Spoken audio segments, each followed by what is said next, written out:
can be a consequence of life and death. As we continue to work on the root cause, I ask everyone that gets an alert to verify if they are in an evacuation warning or order to go to alertla.org, lacounty.gov/emergency, or dial 211 for assistance. The mapping is accurate on where evacuation warnings and orders exist. Again, this is my top priority. This is the top priority of my partners at the state and at FEMA with the public alert and warning tool to resolve this issue as quickly as possible and identify the root cause. Thank you.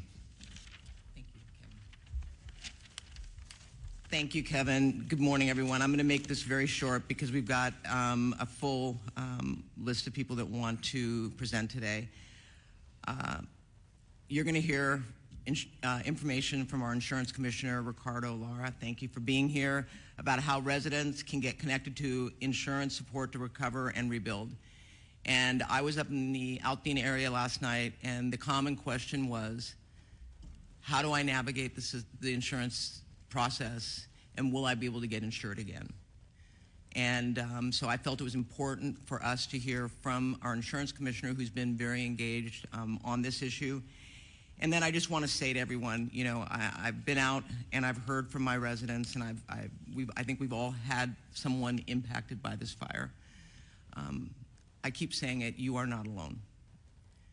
I talk to families that have lost everything, and they don't know where to go. And as the supervisor representing that district, but also as a chair, I speak for this board. We are here to support you, and we will be here for the long road to rebuild.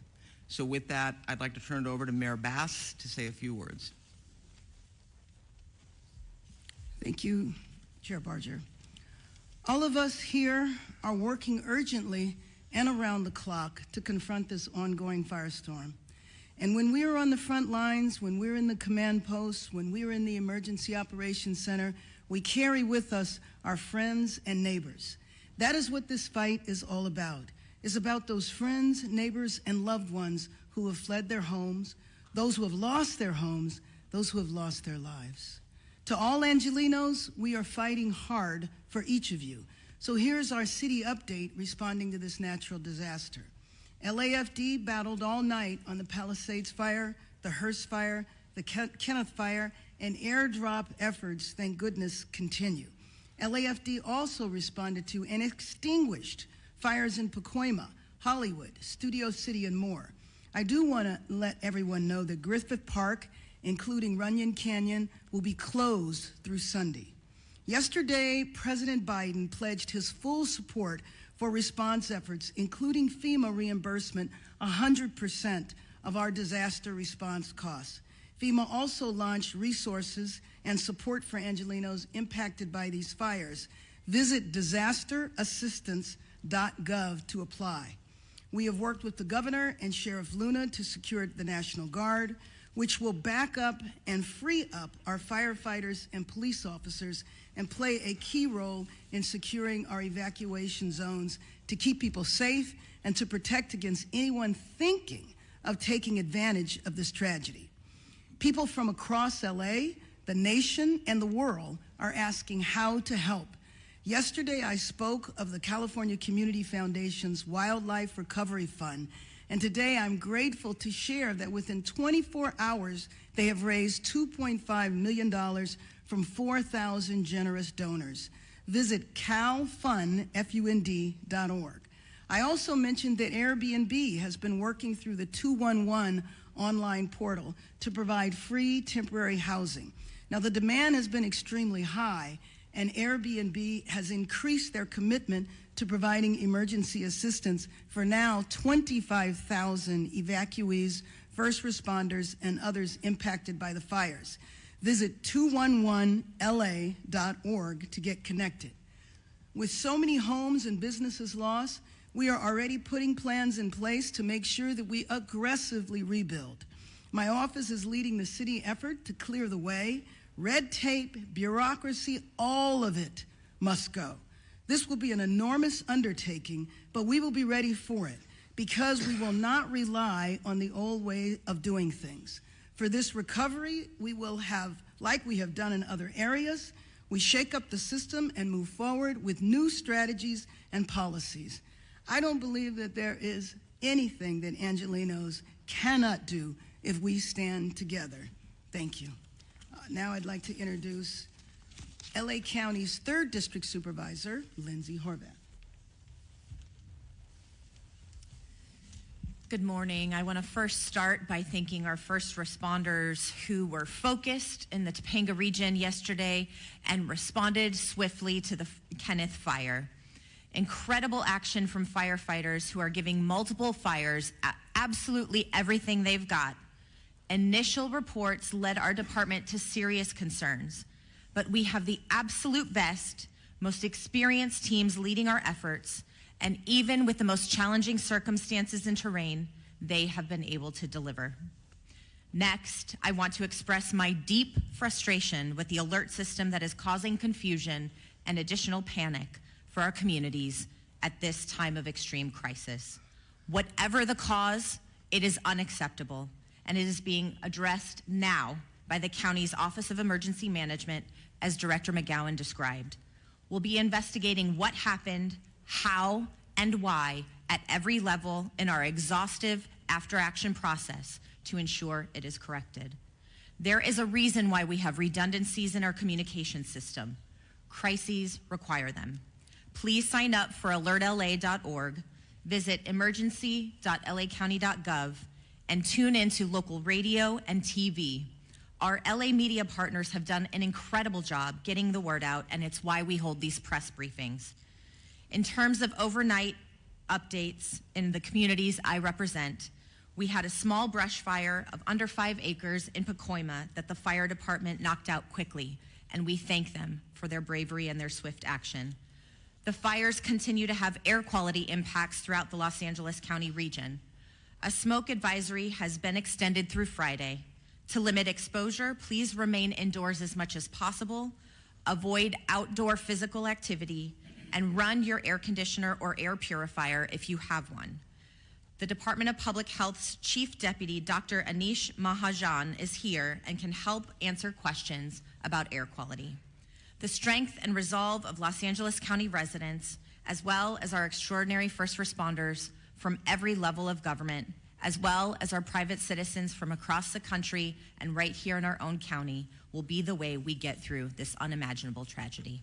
Thank you. I'd now like to welcome up LA County Fire Chief Anthony Maroney. Thank you, Supervisor. So good morning. The Eaton Fire, current estimated acreage, 13,956 acres with 3% containment. We still have 4,000 to 5,000 structures that may be damaged or destroyed. Once we do our damage inspection reports, we'll get a more accurate number for you. We currently have 1,527 firefighting personnel remaining assigned to this incident. The LA County Fire Department is in unified command with the U.S. Forest Service, the LA County Sheriffs, along with the Pasadena, Arcadia, Sierra Madre Fire Departments, and the Pasadena Police Department. Yesterday afternoon, the fire in the Eaton Canyon did make a push towards historic Mount Wilson. This observatory is okay thanks to the efforts of the firefighters and observatory staff, and no buildings have been destroyed at Mount Wilson. A firefighter did suffer a significant fall injury yesterday at the Eaton fire. He remains hospitalized. He's resting comfortably, and he's in stable condition and expected to make a full recovery. The cause of the fire remains unknown, and we will advise the media once we get the cause determined. We are appreciative to our many mutual aid partners from out of state for providing assistance to Los Angeles County in our time of need. Thanks to the increased number of resources assigned, the region is in a much better posture than we were earlier this week. And I have been advised that mutual aid resources from Canada are arriving now. The National Weather Service predicts that the red flag will continue through Friday, or continue today through 6 p.m. However, our priority is also going to be to prepare for the next red flag event that is predicted to begin on Monday. I would also like to provide a brief update on the Kenneth fire that erupted yesterday near the Victory Trailhead at the border of Ventura and Los Angeles counties. Thanks to the quick action of first responders and aerial assets, the fire has been stopped. It's currently at 1,000 acres. We have 35% containment, and no structures are reported damaged or destroyed. One important topic I want to talk about is that we did have a drone incursion yesterday at the Palisades fire. Unknown exactly what time this small drone hit the wing of our CL-415 Super Scooper aircraft that we currently have on contract from the province of Quebec. The pilots were unaware that they hit the drone. It wasn't until they landed at Van Nuys Airport that the maintenance staff noticed that there was a fist-sized hole in the leading edge of the wing inboard of the landing light. That Super Scooper will be prioritized for repair 24/7. It should be flying Monday. We only have 2 of them. Everyone should know, all of your viewers, flying a drone in the fire traffic area is not only dangerous, but it's illegal. We do have our federal partners behind the scenes are going to be implementing procedures to be able to follow drones in our 2 large fire areas, and they will be able to identify who the operator of that drone is. The most important thing to know is that if you fly a drone at one of these brush fires, all aerial operations will be shut down. And we certainly don't want to have that happen. Before I close, I would like to thank Supervisor Barger and Horvath for their unwavering support and leadership. I would also like to acknowledge the tireless efforts of first responders who continue to place themselves in harm's way to protect our residents and property. Thank you. I would now like to bring up Fire Chief Kristen Crowley of the Los Angeles City Fire Department. Thank you, Chief Maroney. So I'll just be providing a brief update of the overnight operations of our fires. So Palisades fires. This fire was currently tracked at 20,438 acres with 3,073 personnel assigned. Crews worked very hard overnight, strengthening our containment lines and addressing multiple spot fires in and around the Topanga Canyon area. Resources responded to the area, included our air assets to aid in the containment efforts. Due to the favorable overnight weather conditions and the diligent, and I'll focus on the diligent work and effort and commitment of our first responders, we can report that the Palisades fire is now 8% contained. Wind gusts are expected to increase in daylight hours that will test our containment lines. Our firefighters will continue to respond to any flare-ups and increase our containment lines. Evacuation orders remain in place. The Hearst fire, due to more accurate mapping and acreage, has been updated to 771 acres with 37% containment. All evacuation orders and warnings have been lifted. The Kenneth fire, forward progress has been stopped with 35% containment at 1,000 acres. All evacuation orders and warnings within Los Angeles City have been lifted. I personally want to make sure that we thank and show our deepest gratitude to all of our Los Angeles City firefighters and all of our partners as we've been battling these fires for now. We're going into day 4. Thank you to LAPD for assisting us in keeping our communities safe. And lastly, thank you to all of the agencies who have come to aid during this time of help, and it absolutely does not go unnoticed. Thank you. Yeah, now Sheriff Robert Luna. Thank you, Sheriff. Good morning to everybody. This morning we have well over 500 LA County deputies that are assisting continuous with evacuations, traffic control, security patrols, and other humanitarian efforts. They're out there. I hear people calling me. They see a lot of black and white police cars rolling with lights and siren.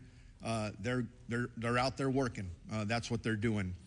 They've been actively patrolling the evacuated areas and are increasing their presence to deter any burglary or looting activity that may occur.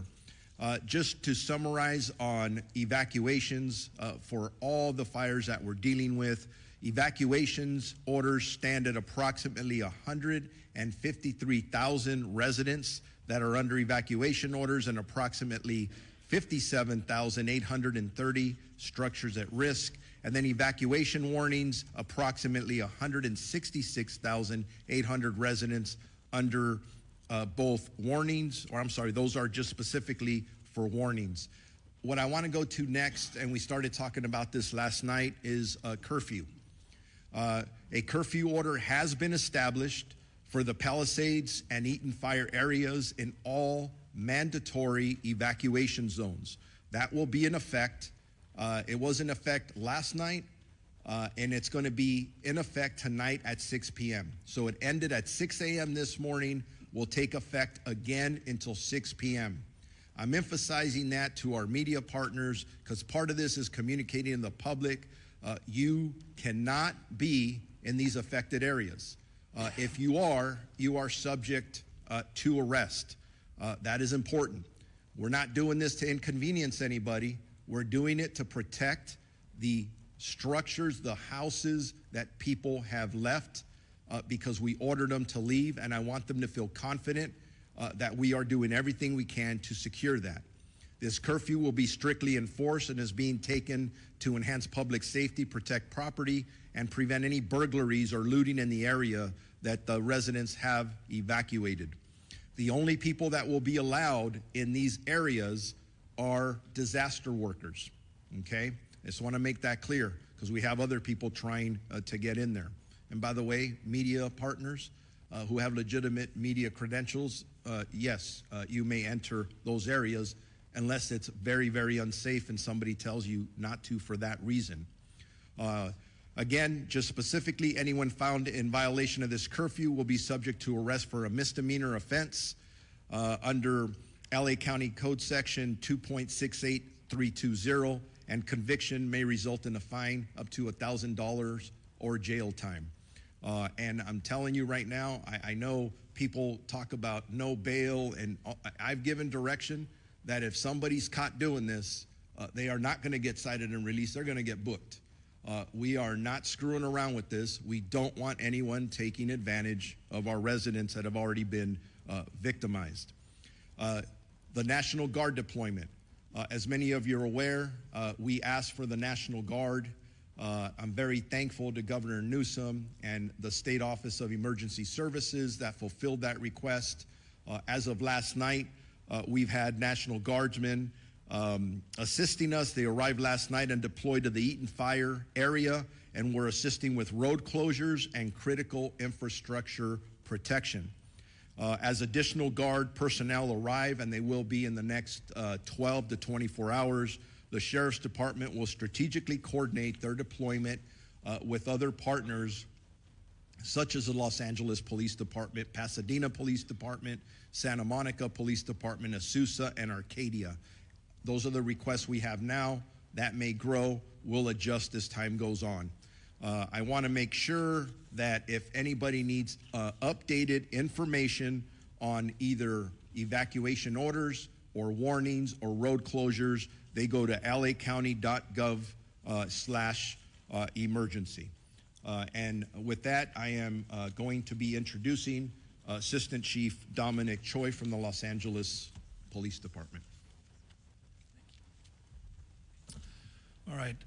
Good morning. On behalf of the Los Angeles Police Department, I just want to extend our deepest sympathies to all those affected by our fires, and that includes many of our own LAPD officers who've lost homes and property in this fire, and they continue to serve these communities, and I appreciate all their work.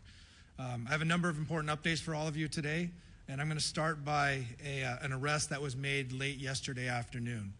So yesterday afternoon, the Kenneth Fire started at the border of West Hills in the city of Los Angeles and Ventura County. At 4:32 p.m., we received a 911 call that a suspect was attempting to light a fire in the community of Woodland Hills and was being detained by residents. Officers from LAPD's Topanga area responded and took that suspect into custody. And once we learned that this suspect was a possible arson suspect, our Major Crimes Division responded to Topanga Division along with Ventura County sheriffs, who was the lead in the Kenneth Fire investigation. But they responded, they interviewed this suspect. After the interview and additional investigative steps, looking at some additional evidence that was present, they made the determination that there was not enough probable cause to arrest this person on arson or suspicion of arson, and therefore this person was arrested on a felony probation violation. This investigation is ongoing, however, and I'd like to thank those community members that were involved in this and helping us bring this person to our attention, and so we can have an ongoing investigation. The second point I want to talk about is for any of those people looking for loved ones or missing people related specifically to the Palisades fire. Now, the county is also doing this for the Eaton fire, but for the city of Los Angeles, we've stood up a family assistance center. This center is located at Chevy Hills Recreation Center, and it's at 2551 Motor Avenue. It's going to be open today from 10 a.m. to 6 p.m. and tomorrow from 9 a.m. to 5 p.m. We will have 10 officers there ready to receive anyone who needs to report a missing person related to the Palisades fire. We will also have the American Red Cross, the Mayor's Crisis Response Team, the LA County Medical Examiner's Office, and the LA County Department of Mental Health. They will be there to help support, answer questions, and provide information as necessary. Again, I just want to emphasize this is for missing people related to Palisades fire. This is not for any other issues related to the fire. LAPD and our law enforcement partners are actively maintaining law and order in the areas impacted by the fires. We're patrolling these areas to deter criminal activity and to continue to ensure public safety. Today, we're deploying 210 officers in these impacted areas. This deployment includes our partners from LA Port PD and LAWA PD, and I'm thankful for their support. Again, protecting our homes, businesses in evacuated and vulnerable zones are our priority, and we will continue to ensure that no one takes advantage of these situations. You've heard this message before, but I'm going to say it again because it's so important and so critical. Looting has zero tolerance. Looting or exploiting in the disaster areas will not be tolerated. Anybody caught looting or committing crimes in the affected areas will be arrested and prosecuted to the fullest extent of the law. We'll remain vigilant and patrol these areas and ensure that we can mitigate any activity like this. And again, if you haven't already done so, you will start seeing in the city of Los Angeles the National Guard being deployed at the Palisades fire. Their role is going to be traffic control, managing roadways to ensure access to affected areas is restricted to authorized personnel only. They're going to be manning critical infrastructure security, as well as doing checkpoints and verifying credentials for those for ingress and egress. And lastly, these measures, controlling access, they are necessary. I just want the communities to know they are necessary for public safety and for proper community recovery. They are inconvenience, but it's something that we have to do. Residents are encouraged to call 911 if they see any suspicious activity. Law enforcement, National Guard, and other first responders are here to support this community and ensure their safety in a difficult time. Our commitment remains steadfast to restoring safety and normalcy as quickly as possible. Your cooperation and resilience from the community are greatly appreciated. Thank you. And at this time, I'd like to introduce Los Angeles County District Attorney Nathan Hochman. Thank you and good morning. The District Attorney's Office will be considering up to now 5 different types of cases that will eventually be presented from law enforcement. Let's start with arson. If it is determined that there is a man-made and intentional setting of any of the fires involved in this situation, the people who committed this arson will be arrested, they will be prosecuted, and they will be punished to the full extent of the law. Right now, obviously, law enforcement and the firefighters are focused on containing these properties, saving lives, saving homes. But eventually we will get to the causes of those fires, and that part the DA's office will be working with law enforcement to go after anyone who is guilty of the crime of arson.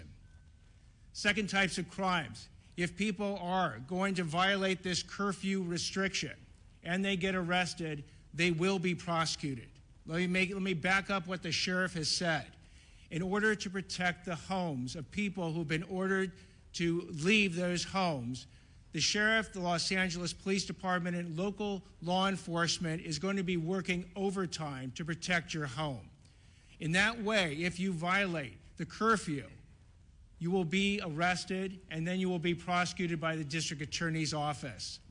Third issue, looting. Looting is a despicable crime. For the people who've already been arrested, please know that this is not going to end well. You will be punished to the full extent of the law, and I'm sending this warning message out again. If you want to take and go ahead and take advantage of people who have tragically suffered enormous losses in this county, the district attorney's office, working with law enforcement, will make sure you are arrested, you are prosecuted, and you are maximally punished. Drones. If you're thinking that it's fun to send a drone up in the area for your own amusement, or you want to get information that nobody else can get, and you do it in one of these areas for which drones are not permitted, I'll repeat one more time. You will be arrested, you will be prosecuted, and you will be punished to the full extent of the law. And the last type of crime that we'll be looking at are scams, and we're already seeing them. We're seeing people being targeted in GoFundMe scams by people who are trying to entice people to give money to people who have suffered, when the people who are arranging this GoFundMe page are nothing but scammers. You must be aware of who you are being approached by and who you actually can go ahead and give your money to if you want to help them. We're going to see that eventually with insurance scams. We'll see it with government benefit scams. And yes, they are going to target the people who have been tragically affected, and you cannot allow them to do it. I would suggest that if you want internet resources and who to give money to, go to recovery.lacounty.gov. It has a whole list of organizations that you can, if you want to, contribute to, and it does it in both English and Spanish. Also, you can go to the LAFD.gov's website as well. But my message to the public is beware. These scammers look at this as an opportunity. Do not let them take advantage of you. And one more message to the scammers: you will be arrested, you will be prosecuted, and you will be punished to the maximum extent possible. I'd like now to introduce California Insurance Commissioner Ricardo Lara. Thank you. Before I begin, I want to publicly thank the insurance commissioners from across the nation and the international insurance supervisors who have offered assistance and support during this difficult time. My heart goes out to my fellow Angelinos and to the firefighters currently battling these blazes. Let me be clear, my top priority is to protect all affected people during this crisis and assist in their insurance recovery. My primary concern at this very moment is to ensure that wildfire survivors receive the insurance benefits to which they are entitled to as soon as possible. I understand that this may be new and the extent of the calamity here in Southern California, and compounded by the insurance and financial stresses that these wildfires have caused. However, at the Department of Insurance, we have been confronting wildfires and other natural disasters throughout our entire state for a very long time, making us, unfortunately, response experts. Now is the time for you to focus on your family and on your health. The last thing you should be worrying about is your insurance. Here's what I've done to protect our wildfire victims to date. I am using my moratorium power to stop all non-renewals and cancellations. Last night, I issued a bulletin to protect homeowners affected by the Palisades and Eaton fires from non-renewals and cancellations by your insurance companies for 1 year, under a moratorium law that I wrote while I was serving in the state Senate. This covers you even if your home wasn't destroyed or damaged in the wildfire. You can visit insurance.ca.gov to look up your zip code if you are near these wildfires and obtain that protection. I'm also calling on insurance companies to suspend any pending non-renewals and cancellations that homeowners received before these fires started. This means that if you've received a non-renewal from your homeowner's insurance between October 9th and January 7th, essentially 90 days, your insurance company should do the right thing and retain you as a valued policyholder. I call upon all property insurance companies to pause these non-renewals and cancellations and provide essential stability for our communities, allowing consumers to focus on what's important at the moment, their safety and recovery. In my notice, I also urged insurers to extend the payment grace period beyond the existing 60 days for policyholders in areas directly affected by the wildfires, enabling Angelenos to pay their home insurance premiums amidst the challenges that they are currently facing. And if your policy was not renewed, or if you don't have coverage, please call us at 1-800-927-4357. We can help you find additional solutions. I have also directed my department's enforcement team to protect Angelenos from fraudsters targeting wildfire survivors and to assist with the ongoing evacuation efforts. My department has moved quickly to host an insurance support workshop on January 18th and 19th at Santa Monica College, followed by another event the following weekend at Pasadena City College. We will have experts from our staff and representatives from insurance companies available so homeowners can obtain answers and take the action they need in one convenient location. Again, call us at 1-800-927-4357 to schedule a one-on-one appointment with our experts. Related to health, I've issued an additional notice to all California health insurers directing them to submit emergency plans to my department. These plans must detail how they're going to ensure that consumers can continue to access essential medical care and obtain their medications in the wake of these disasters.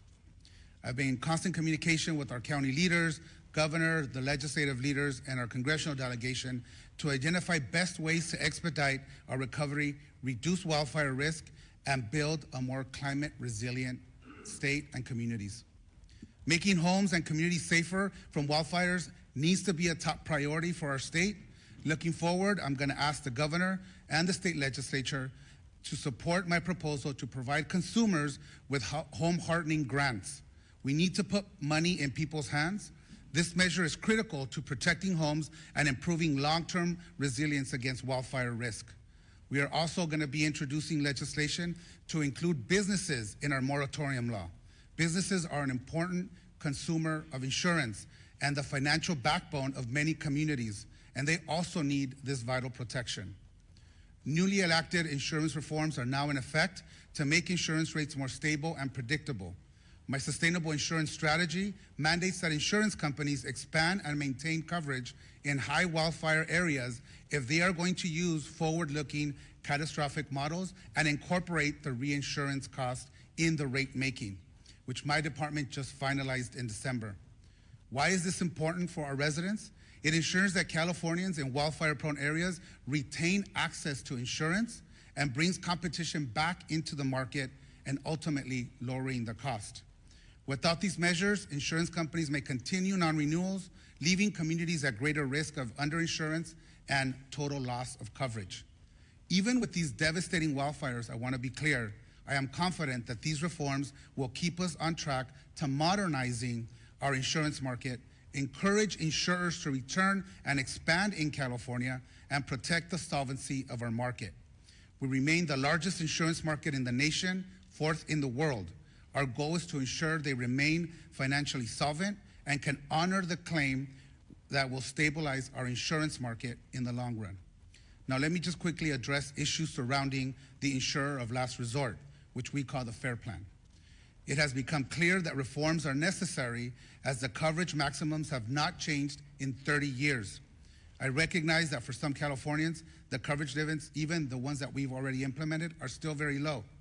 Under my strategy, we have also ensured the creation of a stronger, more sustainable FAIR Plan with the long-term financial strategy to withstand the challenging fires we are experiencing today. Let me be clear, once the fires are brought under control, we will get data directly from the insurance industry and the FAIR Plan about claims filed, as we have on all the other fires that may or may not happen. We are focused on maintaining the Fair Plan's financial health while getting people back to the regular market where they belong. In closing, our actions are focused on ensuring that the insurance companies meet their commitments to the consumers, that Californians are protected, not just in this crisis, but beyond. We are here to help. Please call us. We speak multiple languages in whatever language you feel comfortable. Insurance can be complicated. We are here to help you decipher your policy and help you understand what your rights are as consumers. Please call us at 1-800-927-4357, or you can use our live chat feature on our website at insurance.ca.gov. Together, we will get through this, I can assure you, and thank you. LA County Assessor Jeff Prang. Good morning. Right now, government is very focused on bringing these fires under control, but in the coming days, the focus will return to recovery. Initial reports suggest that 10,000 properties have been damaged or destroyed, with hundreds more likely to be discovered in the coming days. I appreciate that property taxes are not high on the list of things to worry about right now, as so many are focused on housing and safety, but financial issues will soon become a major issue for the victims of the fires. Under California law, if your property, your home or your business has been damaged or destroyed, you may qualify for property tax relief under the Misfortune and Calamity Program.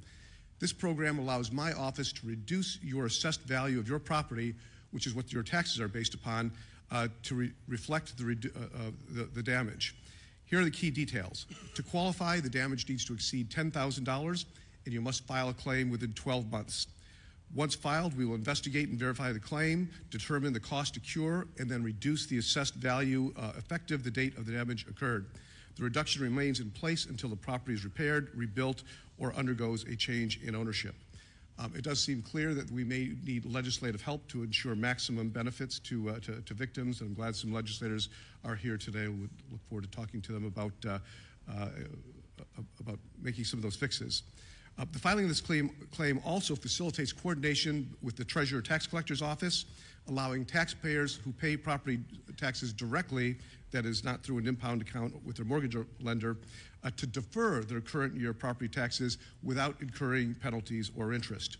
We are working closely with our county partners to identify impacted properties and will assist homeowners and businesses through every step of this process. For all claims, we aim to do that, process them as quickly as possible. Once the tax roll is updated, the auditor controller will recalculate the taxes. If you're due a refund, it will be issued, or if taxes remain owed, an adjusted bill with new due dates will be sent. My staff, who's here, has handouts with a lot of the information these programs detailed. I did want to also emphasize that you should not pay anybody to access these services. My office provides them all for free, and we can be reached at assessor.lacounty.gov or at 213-974-3211. Thank you. Thank you. U.S. Fire Administrator Dr. Lori Moore Merrill. Good morning. Thank you. FEMA and the U.S. Fire Administration remains on the ground to support the response and recovery efforts here for these fires. And I just want to have a reminder, as the mayor said, President Biden, through a major disaster declaration, has committed to cover cost associated with these fires at 100% for 180 days. For those who are affected and individual assistance, you can go to disasterassistance.gov, or if you prefer, to call someone, speak to someone directly. It is 1-800-621-3362. Our hearts remain with those who are affected, and certainly with the firefighters who continue the fight on the front lines. Helen, I'll turn it back to you. Closing remarks by Chair Barker. Thank you. In closing, I just have to say that this is called One Voice, and it's One Voice because while it's focused on unincorporated Altadena, and I know Palisades and Pasadena, we're working with our state and our federal partners to ensure that we are providing all the resources necessary. So I want to acknowledge people that are here today. Supervisor Holly Mitchell, our colleague who's here to support us. Pasadena Mayor Victor Gordo, Santa Monica Mayor Lana Negrete, Assemblymember Gabriel, and Assemblymember Jessica Caloza, who are here. Did I miss anybody? I think that's... So again, I want to thank you all, and with that, we're going to take maybe one question, because I know we've got to run out to Altadena, but go ahead. Okay, why don't we go? Can we just, Supervisor, I'm so sorry, we'll just get a couple over here. Just 2 or 3. We'll do, by the way, we will do one-on-one interviews afterwards, okay? I will help you get the information you need. Go ahead. Thank you. My question is for Mayor Bass. Jonathan Migliai with CBS News. Yesterday, you asked for the public's patience as you assess the response. As you well know, then millions of people receive false alarms. It's been acknowledged here in this room that many may now be deactivating their alerts on their phones. I have heard from many people who are ignoring them altogether. We have red flag warnings still in effect. They will resume again next week. There is no rain in the forecast. What are you doing at this point to earn back people's trust and to make sure these mistakes don't happen again? Well, first of all, I think that was addressed at the beginning of the press conference by Kevin McGowan. I would like that from you. You're the top official here. So let me just be clear. I am going to spend every moment that I can making sure that I am in as many areas as possible, meeting and talking to residents to see what is needed in the recovery. But I also mentioned that we're moving into recovery mode at the same time, meaning that we want to see the city rebuilt. We want to see Los Angeles come together. Let me finish. We want to see Los Angeles come together. You are deflecting from the question. You have millions of people here who get these alerts. They are ignoring them. You still have red flag warnings in effect. There is a real threat here. What is your message to your constituents who are losing faith? You started this entire... I want the residents of Los Angeles region to have faith in what we are doing 24 hours a day. I can say on behalf of our first responders from the fire department, the police department, we are doing everything we can to bring the situation under control, and success has been reported. We know that we're going to have a possible increase in the force of the winds at the beginning of next week, and getting Los Angeles prepared, doing everything we can to save lives. That is our #1 job, to protect people's homes, to protect people's businesses, and to prepare to rebuild Los Angeles in a much better way. We're going to stand united, we're going to stand together, and we are not going to allow politics to interfere, and we're not going to allow people to divide us for political gain. Thank you. Thank you, Mayor Bass. One over here. Bob DeCastro from Good Day LA, Fox 11. Just to follow up on that, because even after yesterday that errant message was sent out to Los Angeles County's some 10 million people, overnight, people were still receiving many messages, and we were even fielding calls from our own newsroom from people as far as San Bernardino that were receiving calls. You have no idea why people are getting these alerts and being startled in the middle of the night when they're already on edge in the Inland Empire. Why has that happened? You have no idea. And you also asked that people verify and get onto a website. Not everybody has the ability to jump on a website when they're panicked to try and figure out whether or not this is an actual alert. Thank you, and I appreciate the thoughts you're sharing and the question. I would take a second to explain how the alert system works. There's an interface, and you activate that interface with what type of an alert you're going to send, an evacuation order, an evacuation warning, and you identify a geographical area. After you initiate that message package is sent into what is the Integrated Public and Alert Warning System aggregator. That then transitions, I'll call it for lack of better terms, into a cloud that connects with all of our cell service providers. The root cause analysis is trying to establish where along that sequence there is an error going on. And in addition to that, as we go further north and west along the ridge line, is that all just taken out? It's a little smoky still, but yeah, up in there. Okay, go west a little bit more. Now come down. What about all in there?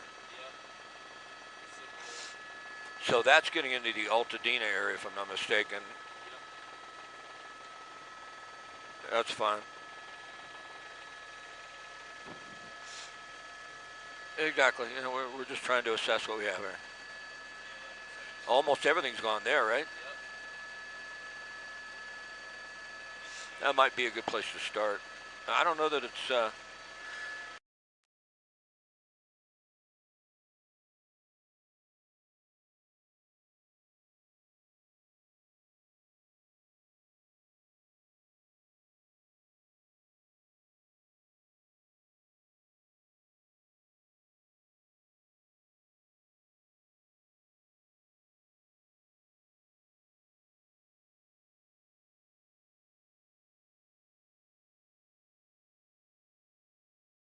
As someone who has communities that are on edge, that are lined up, and I'm sure Mayor Gordo has the same situation going on as well.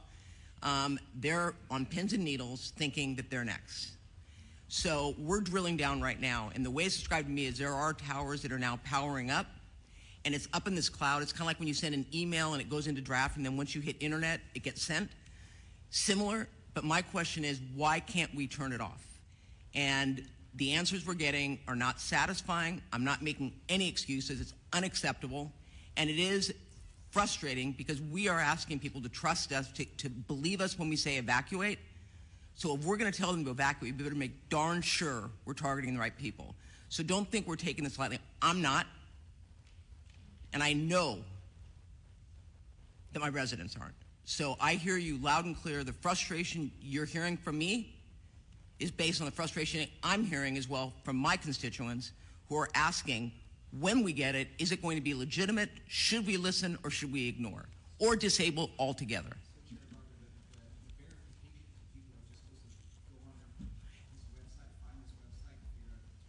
I think that's absolutely ridiculous, and I told Kevin McGowan that. To tell people to go on a website when they may not have access to an internet is absolutely absurd, and that is, quite frankly, not something that I am recommending. Obviously, for those that want to find out where the evacuation centers are, or I mean the evacuation locations are, they can go on there, and it is an accurate map. But I'm not going to tell people, if you get the alert, go on and check. I mean, I think that we need to fix this problem so that, in fact, when an alert goes out, it is a legitimate alert that people can listen to. So I hear you. I hear that criticism. I personally, when I heard it, didn't feel that I was going to tell people, well, if you get it, just go on a website. They can, but that's not going to satisfy the frustration that people have. So I just want to make it clear to you. Thank you, Chair Barger. We are at time. We're over time. Thank you. We will do one-on-ones. If you need assistance, please come see me or a member of the team. Thank you, speakers, again. Thank you all for attending.